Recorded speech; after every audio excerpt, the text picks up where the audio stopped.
This is the cycle test of subject Hindi of class 5th. प्रश्न number 1, खंड क अपठित बोध। निम्नलिखित अपठित गद्यांश को पढ़कर प्रश्नों के उत्तर लिखिए। पुस्तकें मनुष्य की सबसे अच्छी मित्र कहलाती हैं क्योंकि ये हमें केवल ज्ञान ही नहीं देती बल्कि जीवन के हर उतार चढ़ाव में हमारा मार्गदर्शन भी करती हैं। जब हम अकेले होते हैं या उदास होते हैं तब ये हमारा साथ निभाती हैं। अच्छी पुस्तकें पढ़ने से हमारे विचार सकारात्मक बनते हैं और हमें जीवन में आगे बढ़ने की प्रेरणा मिलती है। पुस्तकों के भीतर ज्ञान का एक बहुमूल्य भंडार छिपा होता है। इनमें इतिहास, विज्ञान, कला, साहित्य और दर्शन जैसे विभिन्न विषयों की जानकारी संग्रहित होती है। प्राचीन काल से ही पुस्तकों का विशेष महत्व रहा है। पहले हाथ से लिखी पुस्तकें होती थी जिन्हें बनाना बहुत कठिन था। तकनीक के विकास के बाद अब पुस्तकें आसानी से और कम कीमत पर उपलब्ध होने लगी हैं। हमें अपने दैनिक जीवन में नियमित रूप से पढ़ने की आदत डालनी चाहिए। पढ़ने की आदत से न केवल हमारा शब्द ज्ञान बढ़ता है बल्कि यह हमें एक बेहतर और समझदार नागरिक भी बनाती है। अब ये प्रश्न सॉल्व करें। अच्छी पुस्तकें पढ़ने से हमारे विचारों पर क्या प्रभाव पड़ता है?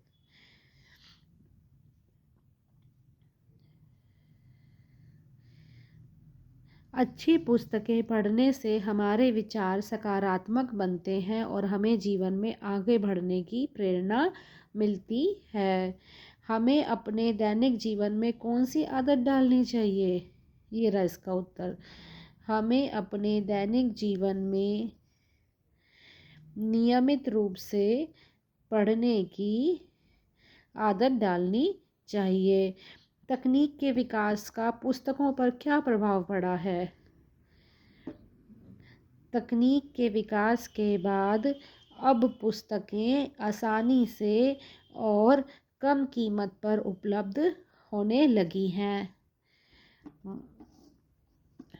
अगला प्रश्न क्या है? पुस्तकें मनुष्य की सबसे अच्छी मित्र क्यों कहलाती है? पहली ही लाइन में इसका उत्तर छिपा है। पुस्तकें मनुष्य की सबसे अच्छी मित्र इसीलिए कहलाती हैं क्योंकि ये हमें केवल ज्ञान ही नहीं देती बल्कि जीवन के हर उतार चढ़ाव में हमारा मार्गदर्शन भी करती हैं। नेक्स्ट, गद्यांश में से नीचे दिए गए शब्दों के समानार्थी शब्द ढूंढकर लिखिए। मुश्किल और कीमती। मुश्किल का है कठिन, कठिन, और कीमती का है बहुमूल्य। ना खंड ख, व्याकरण। नीचे दिए गए प्रश्नों के उचित विकल्प चुनिए।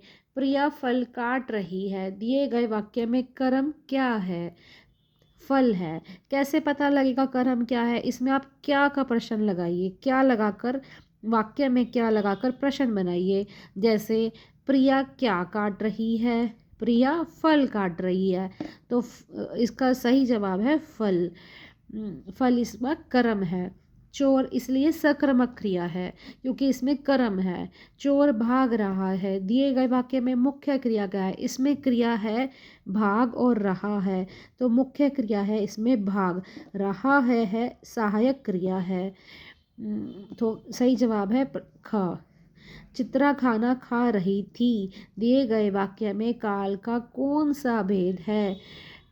इसमें काल भूत, क्योंकि वाक्य में लिखा है थी, इसका मतलब यह भूतकाल है। यह वो समय की बात कर रहा है जो समय बीत चुका है, भूतकाल। तो सही जवाब है क। निम्नलिखित वाक्यों को कोष्ठक में दिए गए काल में बदलकर दोबारा लिखिए। जैसे यश सुंदर चित्र बनाएगा। इसमें यह अभी भविष्य काल में, इसका वर्तमान काल बनाइए। इसका वर्तमान काल होगा यश सुंदर चित्र बना रहा है। नेक्स्ट, आकाश में बिजली चमक रही है। यह वर्तमान काल में, इसका भविष्य काल बनाना है। आकाश में बिजली चमकेगी। निम्नलिखित वाक्यों को पढ़कर क्रिया का भेद बताइए। क्रिया के दो भेद होते हैं, सकर्मक क्रिया और अकर्मक क्रिया। सकर्मक क्रिया जिसमें कोई कर्म हो और अकर्मक जिसमें कोई कर्म नहीं होता। कैसे पता लगेगा कि क्रिया में कर्म है या नहीं है? वाक्य में क्या लगा के प्रश्न बनाइए। अगर जवाब मिलता है तो सकर्मक है, नहीं मिलता है तो अकर्मक है। जैसे सेठ दीनानाथ ने अपना मकान बेचा, अब क्या लगाकर वाक्य बनाइए। सेठ दीनानाथ ने अपना क्या बेचा? सेठ दीनानाथ ने अपना मकान बेचा, तो जवाब मिल गया मकान, तो मकान इसमें कर्म है, तो ये सकर्मक क्रिया है। बालिका रो रही है, इसमें क्या लगाइए। बालिका क्या रो रही है? कोई प्रश्न बना? नहीं बना। इसका मतलब इस वाक्य में कोई कर्म नहीं है, ये अकर्मक क्रिया है। निम्नलिखित वाक्यों में सही या गलत की पहचान कीजिए। वर्तमान की पहचान वाक्य के अंत में आए था, थे, थी से की जा सकती है। नहीं, वर्तमान काल की पहचान वाक्य में आए है, हूँ, इससे की जाती है। जैसे रमेश पढ़ता है, मैं जाता हूँ। ये था, थे, थी, अगर ये वाक्य के अंत में आ रहे हैं इसका मतलब वो भूतकाल है। काल, तो ये गलत जवाब है, गलत वाक्य है। काल के तीन भेद होते हैं, हाँ बिल्कुल सही, काल के तीन भेद होते हैं, वर्तमान काल, भविष्य काल और भूतकाल। वचन के आधार पर सही क्रिया शब्दों से वाक्य पूरा कीजिए। जैसे वह फुटबॉल, अभी एक वचन है तो लिखेंगे वह फुटबॉल खेल रहा है, और वे फुटबॉल खेल रहे हैं। वह फुटबॉल खेल रहा है, वे फुटबॉल खेल रहे हैं। तो वचन के अनुसार क्रिया में परिवर्तन होता है। नीचे दिए गए प्रश्नों के उचित विकल्प चुनिए। खंड ग, पाठ्य पुस्तक। ओणम डैश राज्य का महत्वपूर्ण त्यौहार है। ओणम केरल राज्य का महत्वपूर्ण त्यौहार है। प्रीतिभोज शब्द का सही अर्थ है दावत। निम्नलिखित प्रश्नों के उत्तर एक या दो वाक्य में लिखिए। ओणम का त्यौहार कब मनाया जाता है? ओणम का त्यौहार श्रावण मास में मनाया जाता है। ओणम के दूसरे दिन को क्या कहते हैं? ओणम के दूसरे दिन को तिरुओणम कहते हैं। ओणम में विष्णु और महाबली की मूर्तियों को किससे सजाते हैं? ओणम में विष्णु और महाबली की मूर्तियों को चावल के आटे और द्रोण पुष्पों से सजाते हैं। ये आ गया रचनात्मक अभिव्यक्ति। जीवन में त्योहारों का विशेष महत्व है। त्योहार जीवन में क्यों ज़रूरी है? अपने विचार 20 से 25 शब्दों में लिखिए। त्योहार हमारे जीवन में बहुत आवश्यक हैं, क्योंकि ये हमारे जीवन में खुशियाँ लेकर आते हैं, आपसी मतभेद को ख़त्म करते हैं, और एक हर त्योहार अच्छाई की बुराई पर जीत को दर्शाता है।